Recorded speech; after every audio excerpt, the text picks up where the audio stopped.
Сәлем баршаңызға, сіздермен Сандыгүл өлшеуді қажет етпейтін және де айран қосылған қазақша браунидің рецептімен бөлісетін боламын.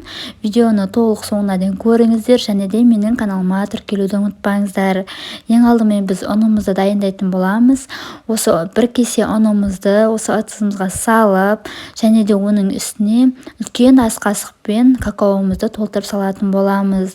Какаомызды қосқаннан кейін кішкентай шай қасықпен содамызды салып, жақсылап барлығын толық араластыратын боламыз. Бізде барлығы астымен бәрі түгел араласу қажет. Барлығын араластырып дайындап аламыз. Ең алдымен осылай барлығын жақсылап араластырып аламыз. Түсі қоңыр светке болады. Осы араластырып болғаннан кейін және де ендігі кезекте осындай ыдысымызға, міне көріп тұрғандай ыдысымызға 2 жұмыртқамызды жарып салатын боламыз. 2 жұмыртқа керек болады. Осы 2 жұмыртқамыз жарып болғаннан кейін үстіне осындай бір касемен шекерімізді қосып, жақсылап араластыратын боламыз. Мен үй жағдайында блендердің сеткасымен араластырдым.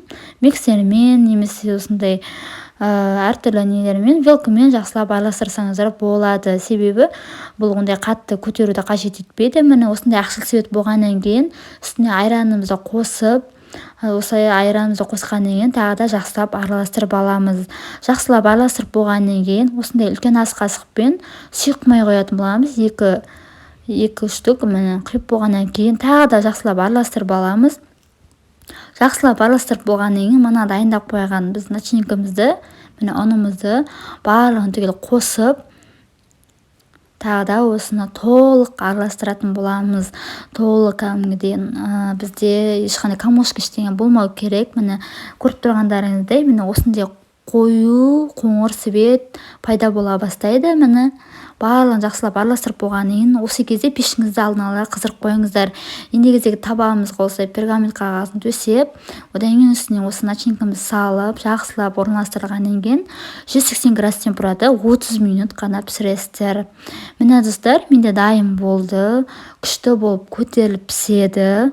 Барлығы толық піседі, дәмі керемет. Дәл осының үстіне шоколадты да құйып дайындасаңыздар да болады. Өте күшті болады. Мен үстіне сахарный пудраны сеуіп қойдым. Жасап көріңіздер, өте тәтті, шаймен жеуге өте керемет.